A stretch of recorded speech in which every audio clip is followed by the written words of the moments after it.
Yeah, here you go. Good, good, good. I did save it. Okay. And so you had and so like I said again, it was filled with people like you see here. All right.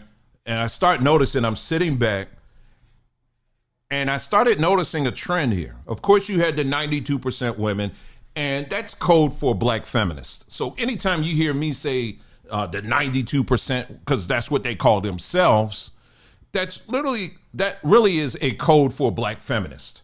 That's who they are. Y'all, please stop sharing this artwork. I know us and the 92%, we're really, really proud of ourselves. That's really, really cool. But this particular artwork is stolen. It is actually an AI-generated piece that is a direct copy of this art piece by Navi Robbins. Okay.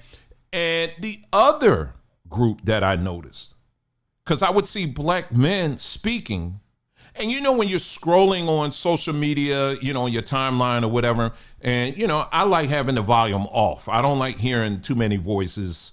It start going crazy a little bit. You know what I'm saying? So I had the volume turned off, and I'm scrolling and I'm looking and I'm like, why is it that all these men look zesty? My black folks, let me make this clear. They don't want us here. They will make every fucking excuse on why it will never be fucking you. They love you when they can use you. They want to use your face. They want to use your voice. They want your platform, and they want you at the podium promoting a white man. But you can't promote yourself. Without any reason. She always stands for what's right. And that is why she's a great candidate for senator here in Texas. And I don't need people who don't live in Texas to tell us who the right candidate is. All of them do. I mean, the hands just are going and all of this stuff. And then I said, wait a minute. I said, okay, maybe I'm just imagining this. Let me turn the volume on and listen to it. And the S's were just a carrying, just a and this the S's are just all over the place. So we got the 92%, and we got these gay black men. But I'm not really seeing any other men here. I'm not seeing any other men that's really making a big deal about this. And the demographics were quite similar to what I saw when Kamala, when she lost. It was the same thing. It was mostly these black feminists and gay black men who were losing it. That's what I saw. And I noticed that. And I was like, okay. So the conversation that we've been having on this platform, we have been saying that the black church is basically it's a black feminist LGBTQ organization. Yeah, let's sing. There's my brother coming. Come on, everybody sing. Nobody but Jesus. Sing, church.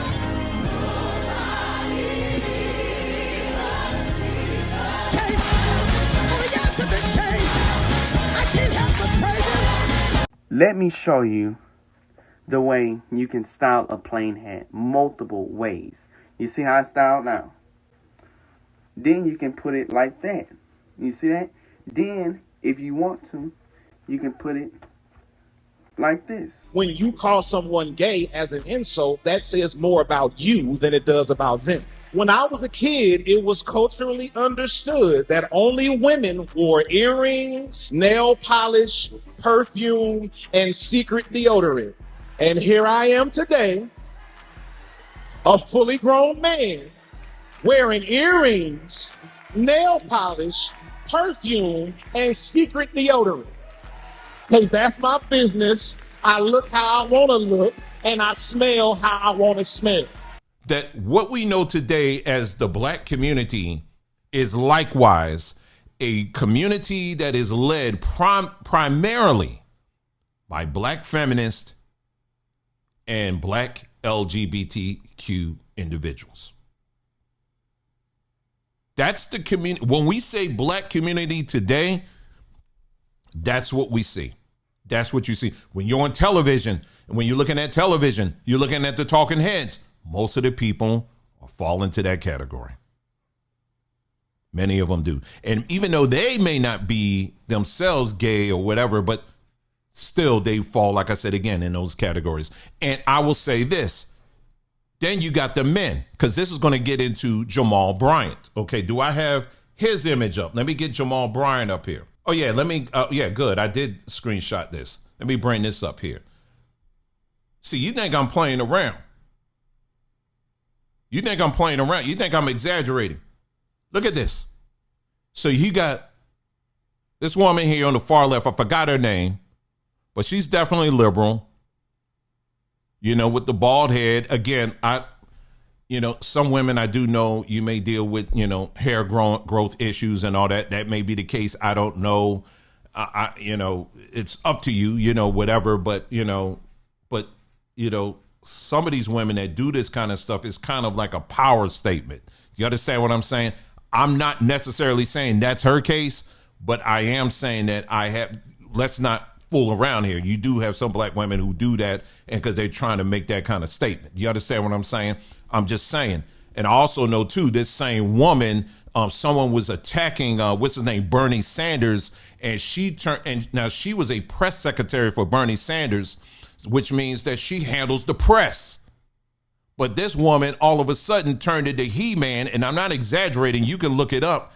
And the guy that rushed the stage, turned into full linebacker and bum rushed the dude and pushed him off the stage.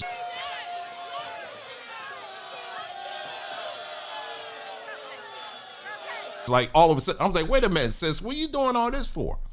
So yeah, so she got that kind of energy. And then of course the other two individuals, both of them are gay. Now again, like I said again, let me just be very clear here in what I'm saying here. I've said this many times on this platform, and I'll say it again. I am not mad. I am not angry. If you are someone that is gay, you're lesbian or whatever, that's your choice. That's your life. That's you. Okay.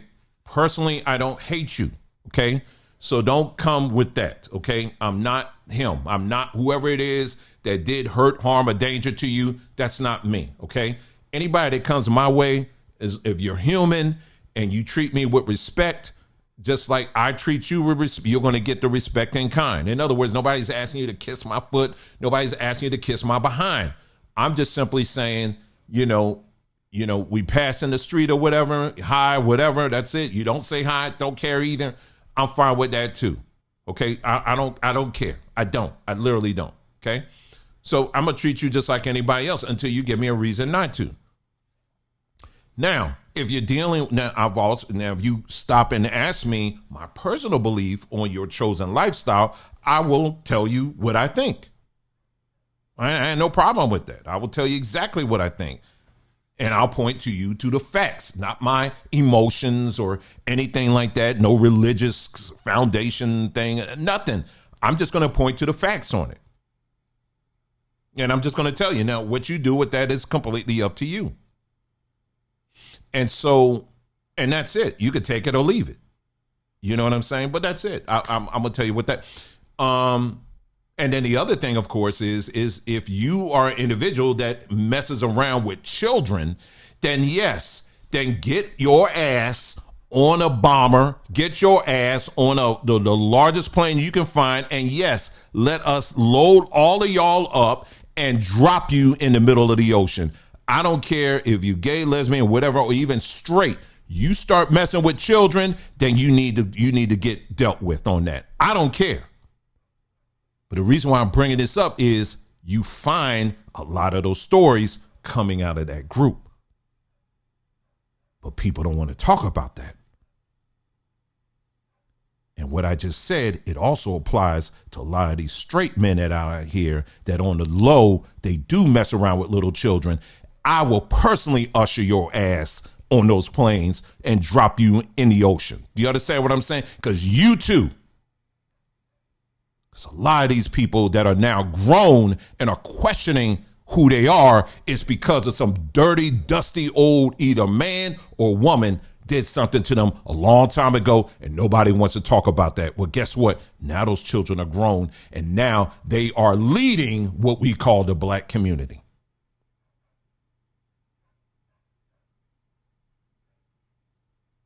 We want to talk about the content of character. We want to have that conversation. Remember, we talked about that. Everybody wants to pull from MLK. You're going to have to tell the whole truth about MLK. MLK, he was a freak behind the scenes, confirmed by his own inner circle. And if that is what you do in secret, if that's what you do in the dark, guess what? It's going to come out on everybody that follows you. Don't believe me? Look at all the people that are consider them, that look at TD Jakes and say that TD Jakes is their spiritual father. Isn't it interesting that all of these people that consider TD Jakes as their spiritual father, all of them having marital issues. All of them are doing extra stuff behind closed doors. Some of them messing around with little kids. It's always something, but yet he's clean. Ain't nothing. He ain't do nothing. But all these other people, I am telling you, you want to measure a man, you want to measure a woman, you look at the people that they follow. You look at the people that they follow. And like the old saying goes, the apple doesn't fall far from the tree. And so what has happened, unfortunately, is because, again, church combined with other things, feminism has come in, and now we have a situation that is going completely off the rails and is out of control to where now it's just normalized. It's normal for us to sit back and listen. I know my people, okay? I know black folks, and I know how hospitable we are, and I know how protected black folks, when it comes to protecting children, never mind what you're seeing today, y'all. Never mind what you're seeing today. Black folks, when we're in our right minds, when it comes to taking care of children and loving children, we have a long history of that, of being that, loving our children, taking care of children. Oftentimes we take of other people's children and like it's nothing. It's just automatic. It's just instinct. That's just who we are. But today, the feminist movement, they are pushing, we talk about LGBT, right? LGBT. When you get to that T part, what's the T part? Transgenderism. And what's transgenderism? Transgenderism is basically when you have an individual that says that they are claiming to be something else that they were not born to be. Hi, my name is Zai, and this is my voice. 1 day on testosterone. 1 month on testosterone. 2 months on testosterone. 3 months on testosterone. 4 months on testosterone. 5 months on testosterone. 6 months on testosterone. 7 months on testosterone. 8 months on testosterone. 9 months on testosterone. 10 months on testosterone. 11 months on testosterone. Hi, my name is Zai, and this is my voice. 1 year on testosterone. Hi, my name's Atlas, and this is my voice. 3 weeks on T. Hi, my name's Atlas, and this is my voice. 1 month on T. Hi, my name's Atlas, and this is my voice. 1.5 months on T. I have COVID, so a little sick, but yeah. Hi, my name's Atlas, and this is my voice. 2 months and 1 week on T. Hi, my name's Atlas, and this is my voice. 3 months on T. I was just watching back, and I look so whack in all these videos, but hi, my name's Atlas, and this is my voice. 4 months on T. What's good, y'all? My name's Atlas, and this is my voice. 6 months on T. Hi, baddies. A long time no see. But hi, my name's Atlas, and this is my voice. 7.5 months on T. And for some of those individuals, they will go as far as literally going to a doctor's, going to a hospital, and having the doctors to strip off skin off of their bodies to create new appendages so that they can be somebody else. Our beautiful young girls going to doctors and having their beautiful breasts cut off so that they can be somebody else. And I'm telling you right now, that is not the nature of black folks that I know, that I grew up with, that I'm familiar with. That's my history. That's my culture. That's my legacy. That is not our history. That is not black culture. It is not. And I don't care who says it. I don't care who's out here preaching. I don't care what Bible you preaching from. I don't care where you're coming from with that. Anybody, white, black, Asian, whatever you are, anybody that co-signs on that, you yourself can also go to hell. That is not what we know as black culture, period. To them, the trans kids that want to play the sports, Lord have mercy, that is the biggest issue that we had. Since when? Since when? Find the little trans child that is ruining your life. Like, I mean, I'm just like, what? This mindset that basically this, when we talk about feminism and when we talk about the LGBT movement, both of them, the origins of it, these are adopted ideologies that do not originate from black people. That's what I'm trying to tell you. When you look at the feminist movement, the feminist movement, basically, again, this was something that was brought in via the CIA. When did your own association with the CIA start, and in what fashion? In 1958, when I came home from India, I discussed with student leaders, many of them active with the National Student Association, this kind of small foundation to encourage Americans to go. It was at that point that the student leaders said to me that they had in the past received funds for international programs from the CIA, and that they felt that this was important and could also be partly funded by the CIA. The private individuals to whom I went often had particular points of view to put forward, which would have been much, much more restricting than the CIA funds were, which were free. I mean, no one was told what to say. You mean to say it was easier for you to work for the CIA than a private That's organization? right. They were enlightened, liberal, nonpartisan activists of the sort. When the story broke that I had for 4 years been a Central Intelligence agent, and they initially tried to push that on black women, and this was like in the mid 60s, the early 70s. Black women actually rejected it.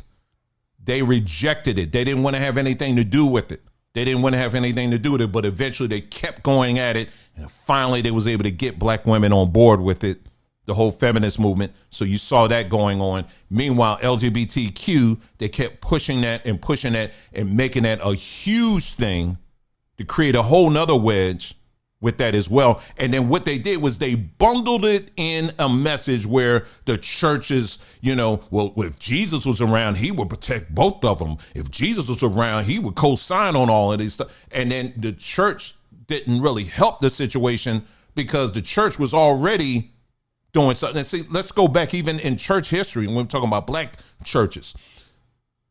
And this is what you got to understand. Black churches, again, it weren't always bad, okay? They were not. And I would even argue, even today, you got many people within black churches today that aren't bad people. I would never say that. There's some very good, dear, precious people that still attend these churches today. So let's be clear with that.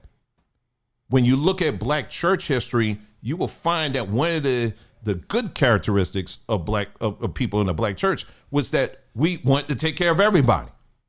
So even if you had somebody that came in that was acting a little funny and they were gay or whatever, you knew it, right? You would just say, oh, he just a little whatever. He just been around mama too long or whatever.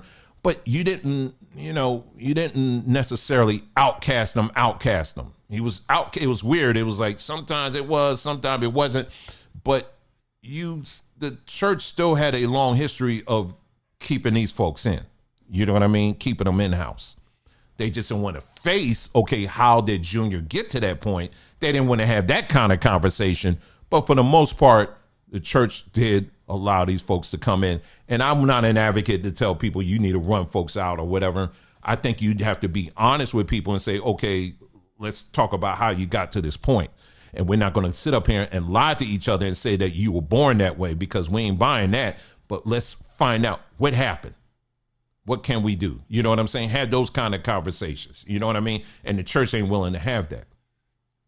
It never been. And so it was an easy fit for the black church, especially with the rise of feminism and the rise of LGBT, because the church, even at that time, it was already full of mostly women and mostly homosexuals. And so what I'm saying is this: it's one thing to be hospitable and to say, listen, What we're not going to do is we're not going to run you out in the street and tell you and treat you like garbage. That's one thing, okay? You don't do that, I mean, to human beings. You don't do that, okay? I'm not an advocate for that. But what I am an advocate for is what has been missing in what we would call the community is the sit down, is the honesty and saying, okay, how did this happen? And because we haven't had those kind of conversations, that's why you get a Donnie McClurkin,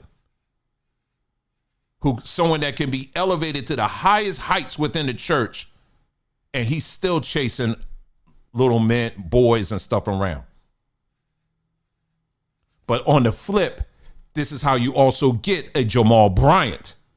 Now, Jamal Bryant, he may not be gay, but he is certainly a person. We can all clearly see that this is a man who's never had a real man in his life to correct him. And when I say correct him, I ain't saying beat him. I'm saying to give him all the options, give him all the opportunity to learn how to be a real man, a man that's full of character. You can look at this man and clearly see this thing. How is it that this man can have multiple relationships, having baby mamas all over the nation, and still be in a position in a church, a major church in Atlanta, full of these feminists? Now think about this, how crazy this is. Because see, a lot of times you think, oh, feminists, they don't want to have nothing to do with men and all of that. No, they don't want to have nothing to do with men. They don't want to have nothing to do with men that are full of character and will stand on their 10. That's the people they don't want to deal with.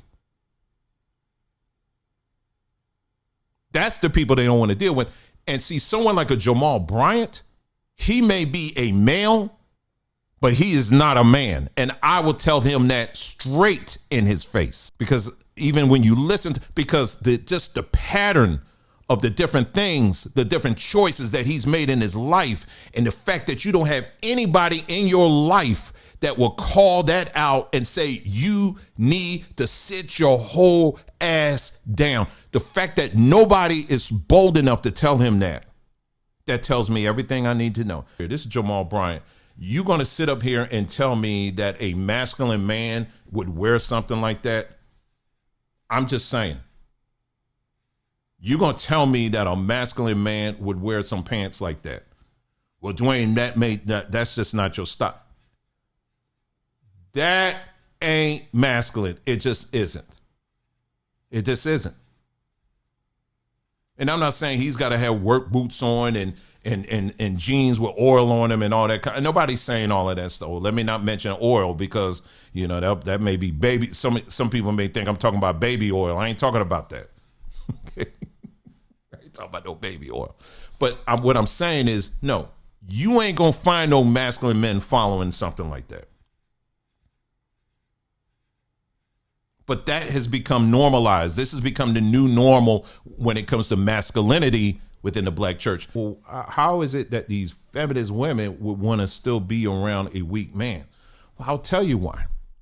Because the little masculinity that he still houses is enough to give them validation. Because they know the little masculinity that he has in him, it ain't going to stand up to those people. They're not going to stand up to that. They're not going to really stand up and tell the truth to a bunch of feminists. They're not going to stand up and tell the truth. Because he knows, and they know, that if he gets out of line, all they got to do is remind him of all the baby mamas that he's created, and they'll put them back in place. They both sides know this. Now, I'm using everything I'm saying here. I'm using this as an example as we're talking about this whole black community thing, and we spent a lot of time with the church because the church itself has been the centerpiece of the black community. So why not talk about the church?